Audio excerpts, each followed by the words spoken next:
says Reliance. That's the paperwork inside.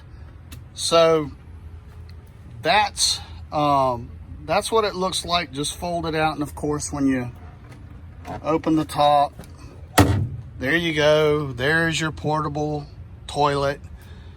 Up here in the top, I keep some supplies. This little plastic bag is glued in there, so it's been good to just leave it and put some stuff.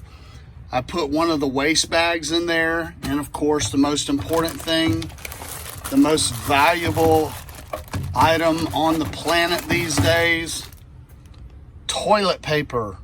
All right, there's a box of the toilet waste bags. They come in a 6-pack. I buy these. These are the waste bags that come, and I'm gonna show you how they work. There is an attached black trash bag.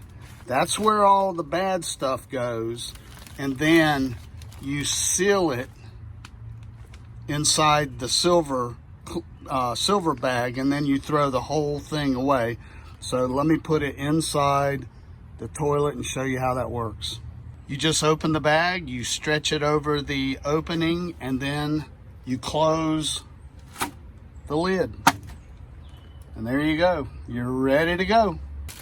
Everything up, and you're gonna zip that bag up. So now you just toss that in the dumpster